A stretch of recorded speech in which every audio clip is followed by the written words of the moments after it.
റോമർക്ക് പൗലോസ് ലേഖനം എഴുതുമ്പോൾ ഒരു ചോദ്യം ചോദിക്കുക, ദൈവം തെരഞ്ഞെടുത്തവരെ ആര് കുറ്റം ചുമത്തും? നാട്ടുകാർ ചോദിക്കും. സ്തോത്രം. നീ ഇതിനു മാത്രം പറയാൻ കാരണം എന്താ?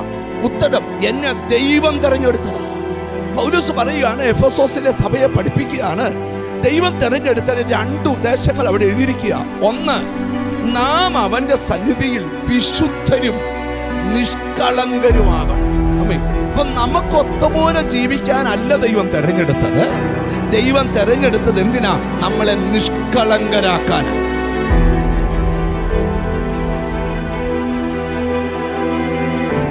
പതിനഞ്ചാം സങ്കീർത്തനം ദാവീദ് ചമയ്ക്കുമ്പോൾ ദാവീദ് ചോദിക്കുന്നൊരു ചോദ്യമുണ്ട്. സ്തോത്രം. യഹോവയുടെ കൂടാരത്തിൽ ആർ പാർക്കും?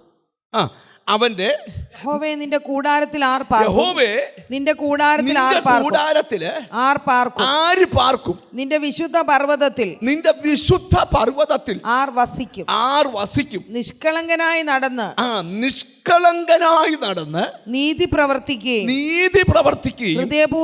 ഹൃദയപൂർവം സത്യം സംസാരിക്കുകയും ചെയ്യുന്നവൻ. ഇവിടെ ഇപ്പൊ സ്തോത്രമൊക്കെ കുറവേ. യഹോവേ, നിന്റെ കൂടാരത്തിൽ ആര് പാർക്കും? നിന്റെ വിശുദ്ധ സ്ഥലത്ത് ആർ വസിക്കും? ആരാ? ഹൃദയപൂർവം സത്യം സംസാരിക്കുന്നവൻ. നല്ലൊരു ഹല്ലേലൂയ പറഞ്ഞാണ്. ദാവീദ് ഒരിക്കൽ പ്രാർത്ഥിക്കുക, കർത്താവേ, കപടമില്ലാത്ത അധരത്തിൽ നിന്നുള്ള എൻ്റെ പ്രാർത്ഥന കേൾക്കണേ. ഞാൻ ഇന്ന് ഇവിടെ ഇരിക്കുന്ന ചിലരോട് ദൈവത്തിൻ്റെ ദൂത് പറയുക, നീ കുറച്ചുകൂടെ നിഷ്കളങ്കനായാൽ നിനക്ക് വേണ്ടി വലിയവ ചെയ്യാൻ എൻ്റെ ദൈവത്തിന് പ്ലാനുണ്ട്. ഓ ഹല്ലേലൂയ. കുറച്ചുകൂടെ ദൈവസന്നിധിയിൽ ഒന്ന് നിഷ്കളങ്കനാകാൻ. സ്തോത്രം. ദൈവത്തിന് വലിയ കാര്യങ്ങൾ. ഒരു ചോദ്യം ഞാൻ ചോദിക്കട്ടെ. നിങ്ങളിൽ എത്ര പേർക്ക് ആഗ്രഹമുണ്ട് ദൈവത്തോടു കൂടെ നടക്കാൻ? എത്ര പേർക്ക് ആഗ്രഹമുണ്ട്? എത്ര പേർക്ക് ആഗ്രഹമുണ്ട് എനിക്ക് ദൈവത്തിൻ്റെ കൂടെ ഒന്ന് നടക്കണം? ഇപ്പോൾ ഒരു വാക്യം വായിക്കുമ്പോൾ കൈ പൊക്കിയവരെല്ലാം പിന്നെയും കൈ പൊക്കണം. സ്തോത്രം. ആ വാക്യം ഉൽപ്പത്തി പുസ്തകത്തിലാണ് കിടക്കുന്നത്.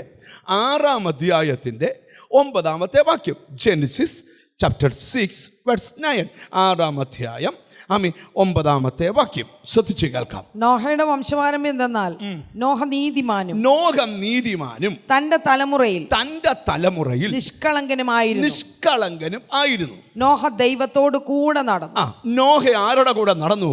അപ്പൊ ദൈവത്തോട് കൂടെ നടക്കാൻ വേണ്ട ഒന്നാമത്തെ യോഗ്യത നിഷ്കളങ്കനായിരിക്കണം.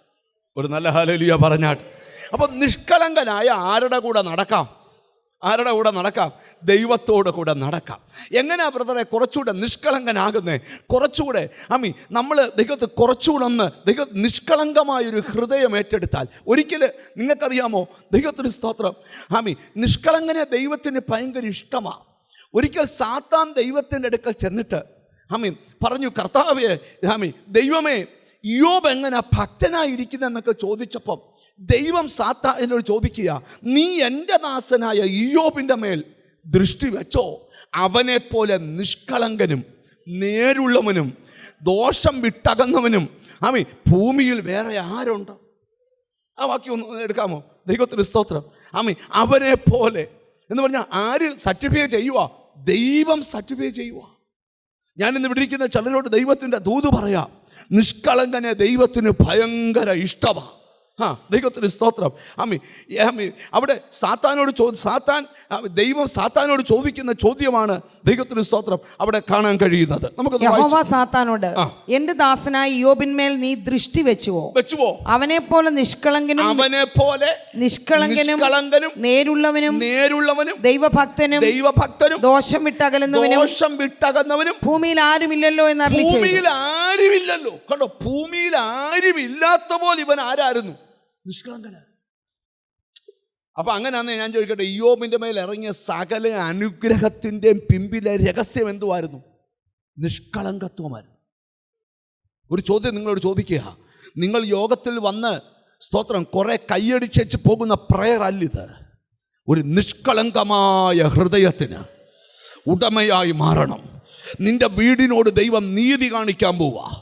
ദൈവത്തോടുകൂടെ നടന്ന് നിന്നെ തെരഞ്ഞെടുത്തതിൻ്റെ പിമ്പിലെ ദൈവ പദ്ധതി ഈ ദിവസങ്ങളിൽ നിന്റെ കുടുംബത്തിനകത്ത് വെളിപ്പെടാൻ പോവുക. ഇങ്ങനെ ഇരിക്കാനല്ല നിന്നെ തെരഞ്ഞെടുത്തത്. ദൈവത്തിന് എന്തോ പദ്ധതിയുണ്ട്. ഞാൻ വിശ്വസിക്കുന്ന ഒരു കാര്യമുണ്ട്, ഇങ്ങനെ ശുശ്രൂഷ നിൽക്കാനല്ല ദൈവം തെരഞ്ഞെടുത്തത്. എന്നെ എന്തിലോട്ടോ കൊണ്ട് എത്തിക്കാൻ പോകുന്നു, നിങ്ങളെ എവിടോ ദൈവം കൊണ്ട് എത്തിക്കാൻ പോകുന്നു, നിങ്ങളെ എവിടോ പരിശുദ്ധാത്മാവ് കൊണ്ടുപോകാൻ പോവുക. ആരും നടക്കാത്ത പോലെ ദൈവത്തോട് കൂടെ നടക്കാൻ, ദൈവ സാന്നിധ്യം അനുഭവിച്ച് നടക്കുവാൻ നിനക്ക് ദൈവം കൃപ തരിക.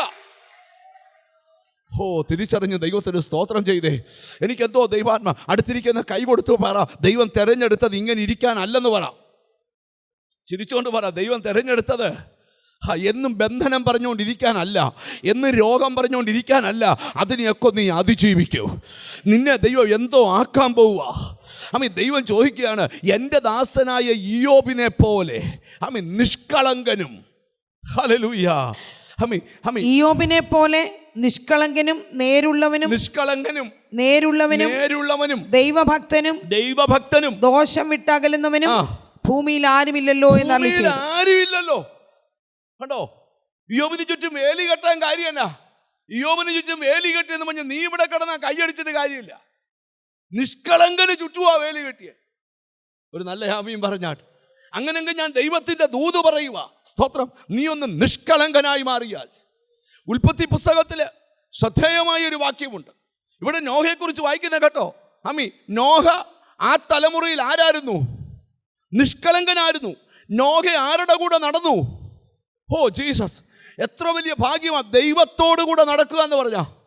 നിനക്ക് ആഗ്രഹമുണ്ടോ നീ ദൈവത്തോടുകൂടെ നടക്കുന്ന ദിവസങ്ങൾ, നിന്റെ ഗതികേട് മാറുന്ന ദിവസങ്ങൾ, നിന്നെ പൊതിയുന്ന ദൈവ സാന്നിധ്യം, നിന്റെ കുടുംബത്തിനകത്തെ ആ ഗതികേട് പൊട്ടാൻ പോവുക.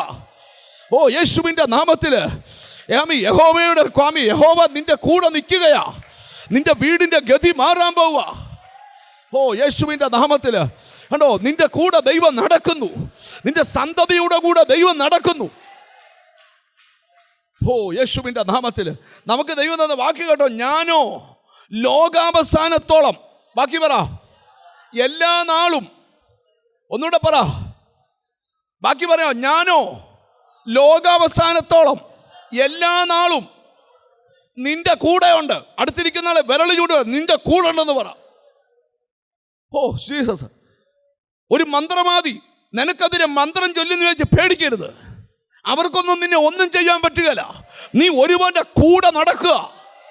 ഒരു നല്ല ഹല്ലേലൂയ പറഞ്ഞാട്ട് ഇവിടെ ഇരിക്കുന്ന ചിലരോട് ദൈവം ദൂത് പറയുക. മിസ്രയീമ്യ ശക്തി പുറകെ വരുമ്പോ ഇസ്രായേലിന്റെ കൂടെ ദൈവം നിൽക്കുക. ഹല്ലേലൂയ. കൂടെ നടക്കുന്ന അനുഭവം. നിഷ്കളങ്കനെ കുറിക്കൊള്ള്. യേശുവിന്റെ നാമത്തില് ഇതിനകത്ത് വിടുതലുകൾ സംഭവിക്കുക. അല്പം കൂടെ നിഷ്കളങ്കനാക. ഒരിക്കലും ഒരു ഭാര്യയും ഭർത്താവും കൂടെ എൻ്റെ അടുക്ക പ്രാർത്ഥിക്കാൻ വന്നപ്പോൾ എന്നോട് പറഞ്ഞു, പാസ്റ്ററെ എനിക്ക് വേണ്ടി ഒന്ന് പ്രാർത്ഥിച്ചേ. ഞാൻ ചോദിച്ചു, എന്തിനാ? ഞാൻ എൻ്റെ ഭാര്യയോട് കണ്ടവാനെ വഴക്കുണ്ടാക്കാതിരിക്കാൻ പ്രാർത്ഥിച്ചേ. എനിക്ക് കുറച്ചുകൂടെ ഒന്ന് നിഷ്കളങ്കനാകാൻ ആഗ്രഹമുണ്ട്. ഒരാമയും വരുന്നില്ല. ഞാൻ അവൻ്റെ തലയെ കൈ വെച്ച് പ്രാർത്ഥിച്ചു. കുറച്ച് ദിവസം കഴിഞ്ഞപ്പോൾ ഞാൻ ചോദിച്ചു, എങ്ങനെയുണ്ട് വഴക്ക്? കുറച്ച് കുറവുണ്ട്. കുറവേ ഉള്ളൂ, മാറ്റമില്ല. മിണ്ടുന്നില്ല. സ്തോത്രം. ഇവിടെ ഇരിക്കുന്ന ചിലരോടൊക്കെ കർത്താവ് പറയുക, സ്തോത്രം, കുറച്ചുകൂടെ നിഷ്കളങ്കനാകുക. അനുഗ്രഹം നിന്നെ ഇതിനല്ല തിരഞ്ഞെടുത്തത്, ഇങ്ങനെ ഇരിക്കാനല്ല, എല്ലാ ദിവസവും കടഭാരം പറഞ്ഞ് ദീർഘശ്വാസം വിടാനല്ല, അർഹിക്കാത്ത നന്മ തരാൻ തയ്യാറാ. നിന്നെ വേറൊരു വഴിയിലേക്ക് കൊണ്ടുപോകാൻ പോവുക. നീ വിഷമിക്കേണ്ട ആവശ്യമില്ല. യേശുവിൻ്റെ നാമത്തിൽ. ഇനി നിങ്ങൾ ശ്രദ്ധിച്ചു കേട്ടെ. ഉൽപ്പത്തി പുസ്തകത്തിലെ ശ്രദ്ധേയമായൊരു വചനം. ഉൽപ്പത്തി പുസ്തകം 17-ാം അധ്യായം 1-ാമത്തെ വാക്യം. പെട്ടെന്ന് വായിക്കാം, വളരെ പെട്ടെന്ന് വാ. അബ്രാഹാമിന് 99 വയസ്സായപ്പോൾ. അബ്രാഹാമിന് എത്ര വയസ്സുണ്ട്? 99 വയസ്സ്. യഹോവ അബ്രാഹാമിന് പ്രത്യക്ഷനായി. പ്രത്യക്ഷനായി അവനോട് ഞാൻ സർവശക്തിയുള്ള ദൈവമാകുന്നു. ദൈവം പറയും, അബ്രഹാമേ, എന്റെ പേര് സർവശക്തൻ. നീ എന്റെ മുൻപാകെ നടന്ന് നിഷ്കളങ്കനായിരിക്കാം. വാഗ്ദത്തം ലഭിച്ച അബ്രഹാമിനോട് ദൈവം പറയുക, നിഷ്കളങ്കനായി നടന്നു, വാഗ്ദത്തം നിറവേറും. ഒരാമയും വരുന്നില്ല. ഇവിടെ ഇരിക്കുന്ന ചിലരോട് ഞാൻ ദൂത് പറയാം, നീ കേട്ട വാഗ്ദത്തം ഒന്നുപോലും മാറത്തില്ല. എത്ര പേരാമയും പറയും? എല്ലാം നിറവേറാൻ പോവുക. ദൈവം ഇസ്രായേലിനോട് അരുളി ചെയ്ത എല്ലാ വാഗ്ദത്തം നിവർത്തിച്ചെന്ന് വേദപുസ്തകത്തിലുണ്ട്. ഈ വർഷം തീരുന്നതിന് മുമ്പ് നിന്നോട് ദൈവം പറയുക, നിന്നോട് ചില വാഗ്ദത്തങ്ങൾ ദൈവത്തിന് നിവർത്തിക്കാനുണ്ട്.